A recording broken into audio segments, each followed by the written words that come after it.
What's up, y'all? Welcome back to Fish the Moment. In this video, I'm going to teach you how to set up your fish finder settings to find bass in the thickest cover your lake has to offer.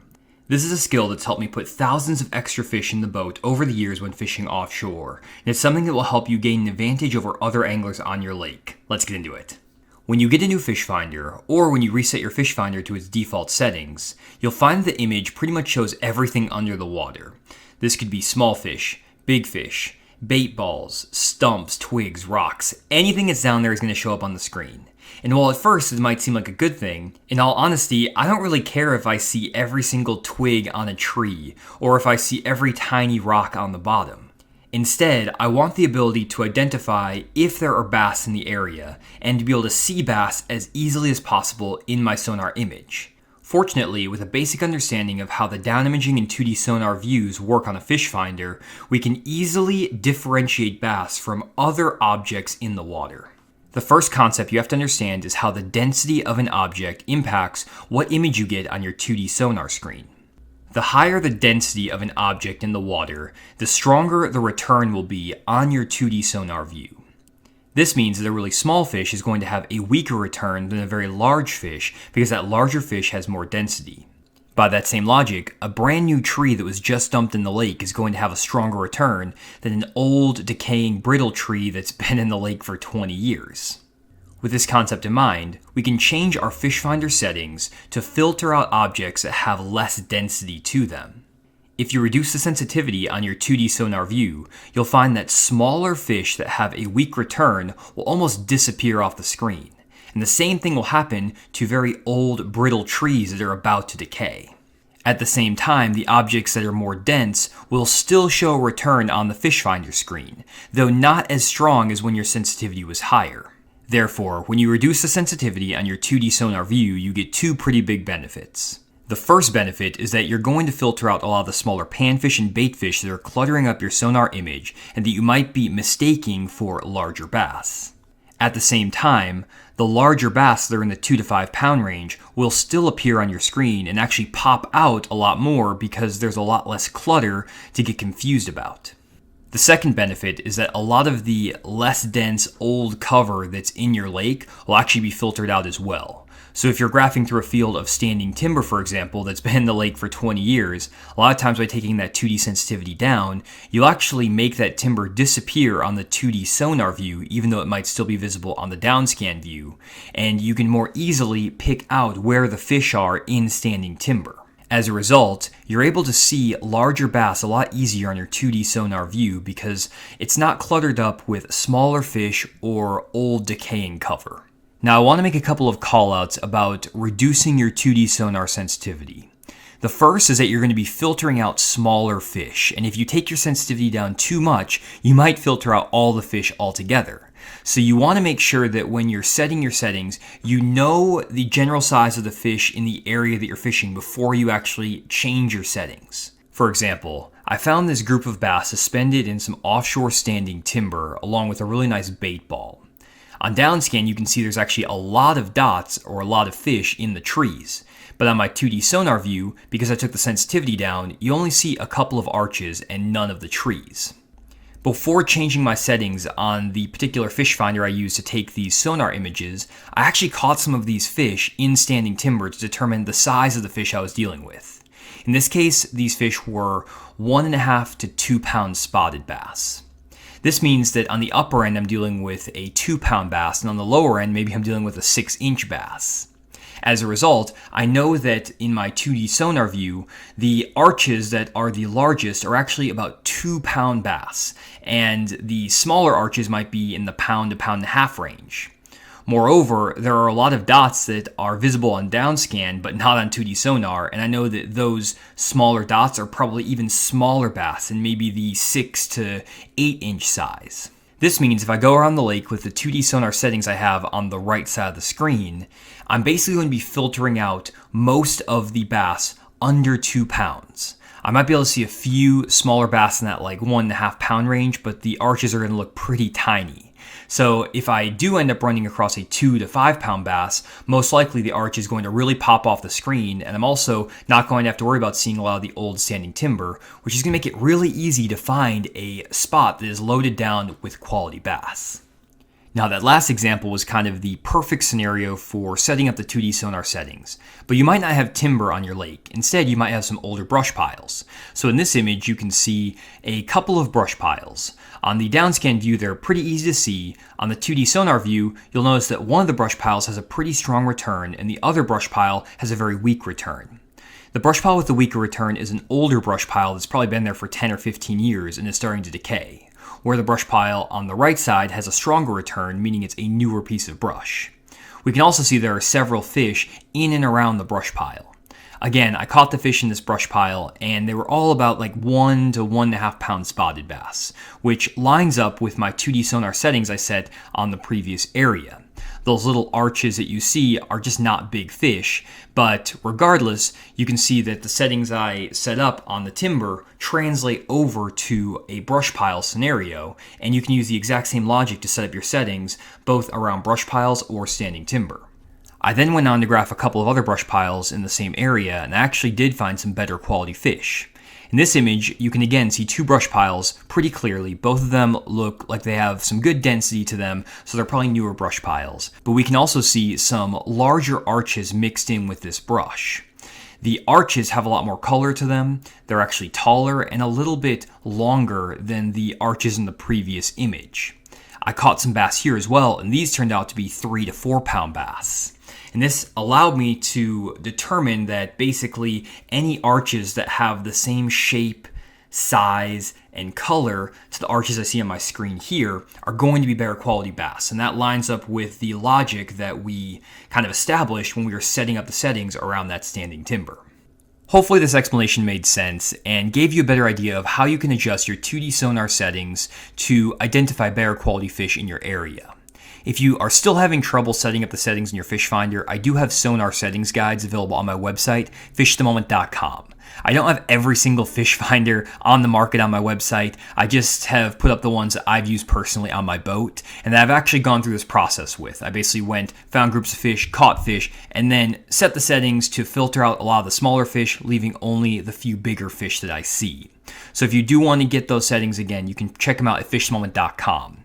I also want to show you how I use these settings in a real-world application to find and catch some bass offshore. I think this next segment will really help you understand the power of these settings and why it's important to utilize your 2D sonar to find bass. Let's get into it. What's up, y'all? Welcome back to Fish the Moment. Today I'm out here on Table Rock Lake, Missouri. It's the middle of May and I've been finding some fish on offshore standing timber. One of the spots I want to check out was this really nice rounded point that drops off in the creek channel. This is kind of a summertime-ish area, and I haven't been finding a lot of largemouth out here, but there actually are quite a few spotted bass that are already on these kind of summertime structure spots, and specifically they're suspended in some standing timber. These waypoints I have here are actually some game and fish waypoints that I got off the internet, but I remember there being a little bit of standing timber from the last time I fished here like 2-3 years ago, and there's a lot of bait suspended, as you can see up here, in like that 10 to 15 foot zone. So what I'm looking for are basically isolated trees and pieces of standing timber that are sticking off the bottom and are topping out in that 15 to 20 foot zone, and a lot of these pieces of timber are holding fish. The way I graph them is with my traditional down scan, 2D sonar, and side scan to find the timber first. Then after that, we'll see if we can get them in the boat. But basically what I want to do is graph around this point and just zigzag. A lot of the timber is actually going to be further out into the channel out here rather than right on top of the point. And we can actually see a little piece of timber right here. Looks like it may have a couple of fish on it, and this is exactly what I'm looking for right here. So I'll pause the screen. So this is a piece of timber. This is the timber right here. And you notice that there's not really anything showing up on my 2D sonar. There's only stuff showing up on my down scan. And I set my settings on purpose so that when I do see an arch on my 2D sonar, I know it's a fish. So we're filtering out the tree. You barely see it, but you can see a dot right here right above my marker here, and you can see it on downscan and on 2D sonar right there. That is exactly what we want to find. So we're going to mark that tree. That is a tree that has a fish on it for sure. Now let's get back over here, because a lot of times when you find a tree that has a fish on it, there's multiple trees in that area that are going to have fish. So you don't want to just stop immediately and fish that one tree. You want to graft down the rest of it. And a lot of times you'll find these trees are going to, again, be kind of grouped up in small little zones, and you'll find a 30-yard stretch of trees that's loaded up with a bunch of fish. And that's kind of what I found today. Caught a couple of fish already doing this, and I haven't checked this spot, so I'm hoping that there's a few more of these trees. We're going to zoom our mapping in a little bit. You can see it's right on that hard break though, so we're going to have to kind of, maybe another tree right there that has a fish on it actually. We may have to make a couple passes down this to kind of see what's going on. There's more, yep, there's another tree right there that has a fish on it. There are definitely fish in these trees right here. So there's some bait out here as well. Oh my gosh, that tree is loaded up right there. So these are all these trees, and if we switch over to this view really quick, we can see that there's a bunch of bait in this tree. There's potentially a fish in that tree, though not a big one.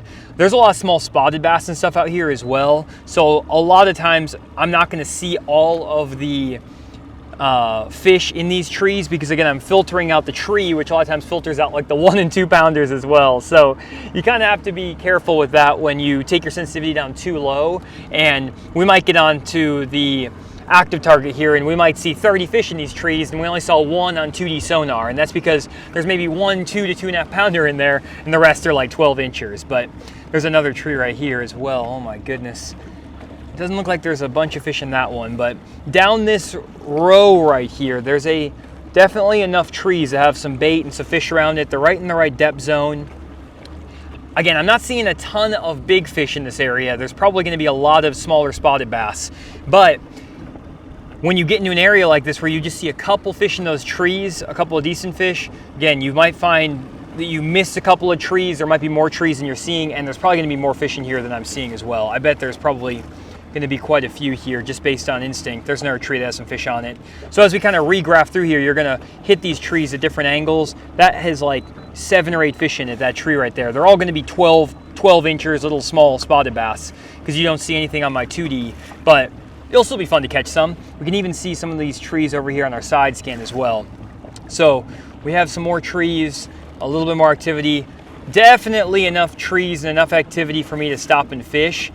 It doesn't look crazy because you, again, kind of graph through here and you just see a little bit of nothing, but based on my experience, this should be pretty good. Let's kind of loop back around. The wind is blowing in from this direction, so I'm going to work my way back right here. We're going to fish down that whole slope, and we're going to see if we can put a few fish in the boat really quick, because I have a pretty good feeling about this spot. Okay guys, so we're coming up to our first tree that we marked here. We saw a bunch of bait around it, and it is loaded up with fish. You can see it's 60 feet out. Let's drop right on top of it. There's so many of them stacked up right there. One of you just come get it. Come on. There he is, first cast. Not a big one, but just a fish. Let's see how good this one is. Yeah, just a little guy. So this is that tree that we saw that had the smaller fish. That's what I'm talking about, how when we didn't see any arches in the tree, you get these little tiny spotted bass. That's why I figured there was gonna be more spotted bass in the area, just because there was bait and there was some fish. So even though we're seeing like 30, 40 fish down there, most of them are pretty tiny. Let's get our bait on though and see if we can get another fish. Okay, we're rigged back up here. Let's make another cast on that deal. Since we got one first cast, why not try again, see if there's a better quality fish in there. There's so many of them down there, and that's the trick, guys, with this tree pattern, is finding the trees that are holding better quality fish. A lot of times you're gonna have a lot of small spotted bass and just little fish in these trees, so you're gonna have to kind of figure out which trees have the bigger ones. That's why I use those 2D sonar settings that I mentioned to filter out a lot of these smaller fish. You can also kind of filter them out with bait choice. You can go to a bigger bait, flutter spoons, glide baits, bigger minnows, to filter out some of these smaller spotted bass. I'm kind of just using this bait right now that I can get a lot of bites on, just to kind of show you the quality of the fish here and give you an idea of what's down there and what we're seeing on active target versus what we're seeing on, oh, he had it.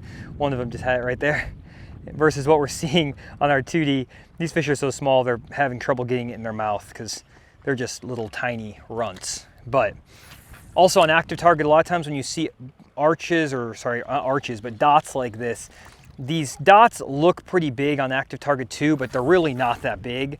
You have to see a pretty big blob on active target 2 for it to actually be a quality fish. That's kind of what I've found. So if you're seeing a lot of little dots like this, most of the time these are going to be small spotted bass, crappie even, bigger gizzard, shad at times.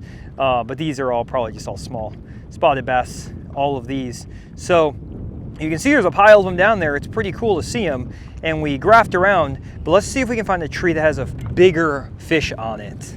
Okay, so we can see this tree in front of me here where we saw that better quality arch. It's actually only about 20 feet out. I'm worried that it may have just been a random roaming fish. There's also some other like trash fish swimming around, which is not what we saw. Oh, here he is. Come on, come on.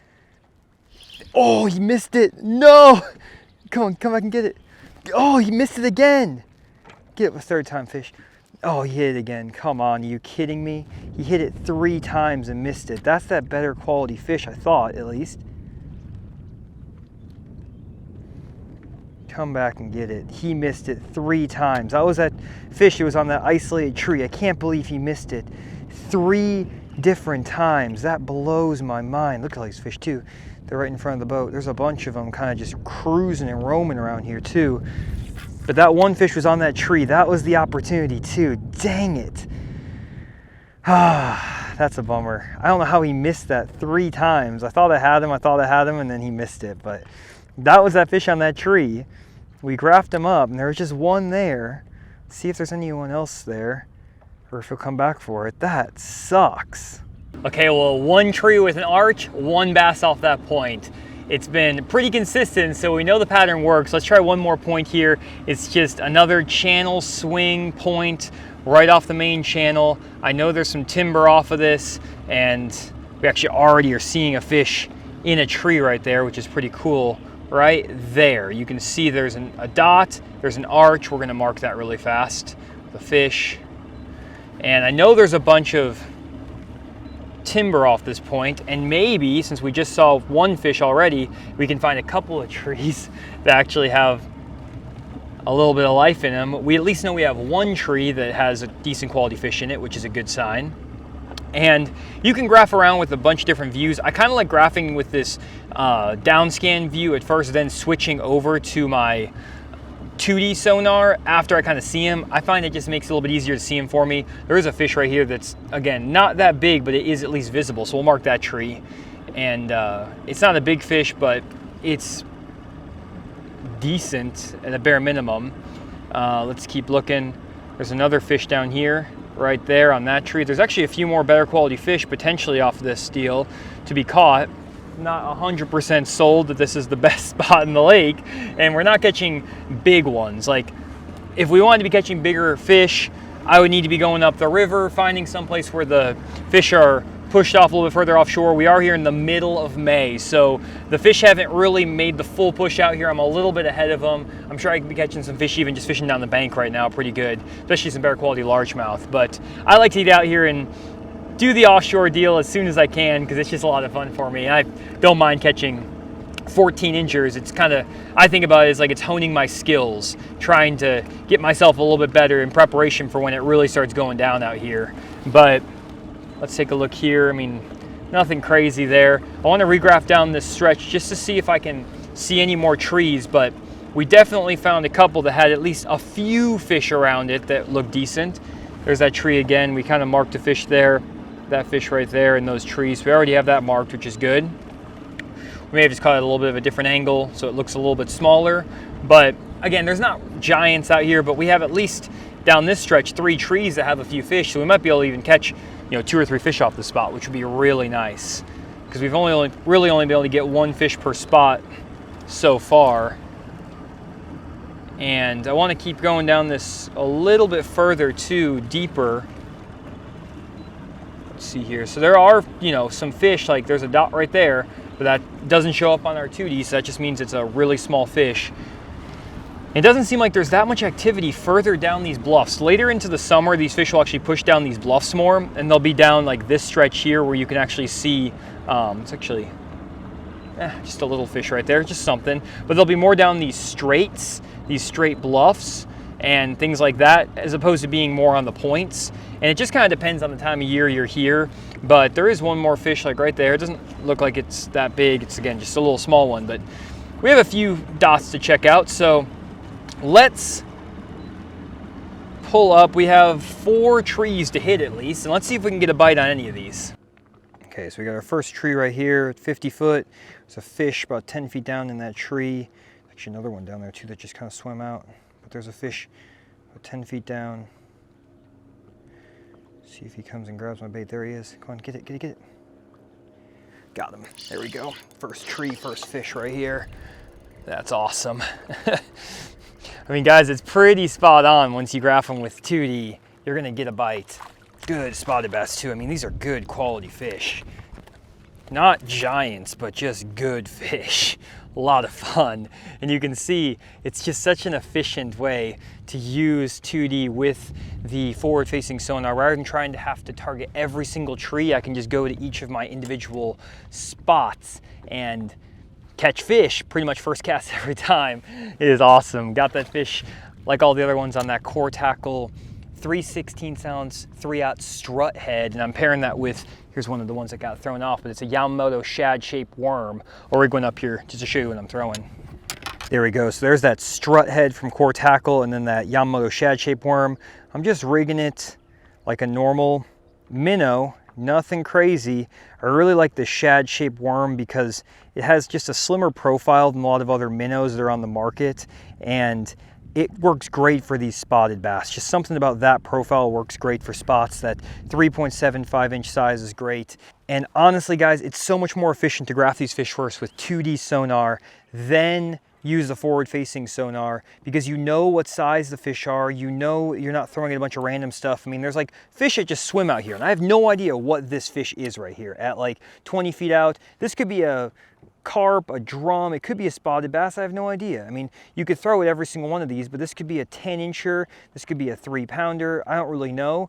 I do know though for a fact that all the fish in these trees that I'm marking, and I just have my waypoints literally right here, and I can go to these individual waypoints and throw at them and know that I'm throwing at a quality fish. And if you are struggling with forward-facing sonar and you don't know how to differentiate bass, you don't know why, you know, you're throwing at one thing versus another, or what to even throw at, this is the approach I'd highly recommend. Use that 2D sonar, down scan, figure out what the fish are before you actually start throwing, then start throwing at them. Oh man, this tree right here is absolutely loaded down with a few fish. We marked one decent one in this tree, I feel like. It wasn't a big one, it was just a decent fish. But, oh, there he is. But he bit it first cast, right on the waypoint. It didn't look like, I think this was one of the smaller-ish fish, but I could just be wrong, and there could be really good ones in it. I don't really know. I don't want to horse him too much. No, just a decent fish. Just a good one. I remember that this fish wasn't super big when I marked it, but still a nice one. There were a few dots in here that I thought were good, and there was a few that were a little bit smaller, but again, I knew that at least they were fish here, and immediately when you drop down on them, you get bit. And I'm making it look super easy, guys, but I could go through here with forward facing and throw at a million dots and a million trees and not actually get bit because I'm throwing at too small a fish or not the right deal. But when you get around the right stuff, it looks really easy. And even when you watch guys on the professional tour and stuff, they're not catching 150 fish a day and just catching every single cast on forward facing. A lot of times they'll have forward facing, they'll still only catch 15 fish in an entire day. And a lot of times it's because, you know, the fish aren't active or they're trying to throw at stuff that isn't a bass, but oh, he came off, come on.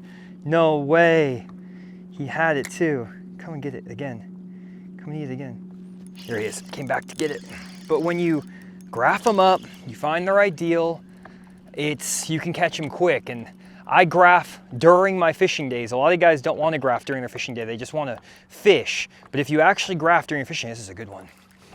A lot of times you can catch some good fish, all in that strut head right there and that shad-shaped worm, nice fish. get that guy back down the lake. Again, not giants, but just a ton of fun. And this is when forward-facing sonar looks really easy. When you have the fish dialed in, you know they're bass, you know where they're at. I'm casting right at my waypoint. My waypoint is, I don't know if you guys can see that, it's like right in front of me here. So I know I'm casting at my waypoint. I know these fish are here. I'm not just randomly fishing. I'm actually casting at a target. Another, oh, come on. He had it. Get it, fish. Oh, come on. He had it. Get it again, fish. Get it again.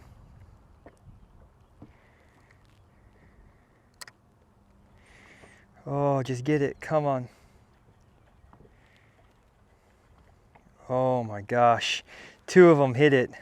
We're probably out of some of those bigger fish. We're probably just left with some of the dinks that are down there. There weren't that many good ones down here. So we may be left with just some of the stragglers that aren't that big. But it's pretty awesome. Let's see if this last guy that just kind of swam into the screen, is he gonna get it? You interested? Yeah, yes. Oh, he had it. Come on. Get it, fish. You kidding me?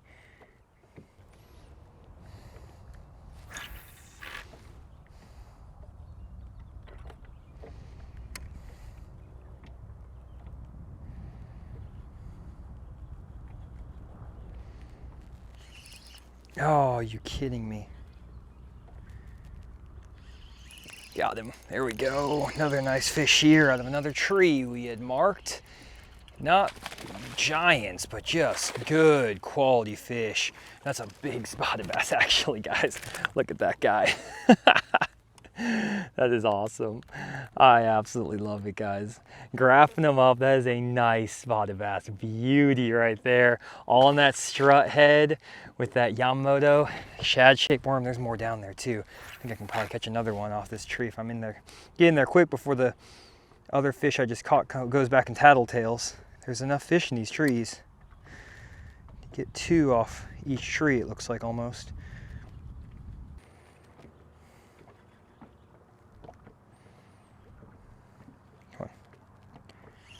Oh, come on, you kidding me? Come back and get it. Come on.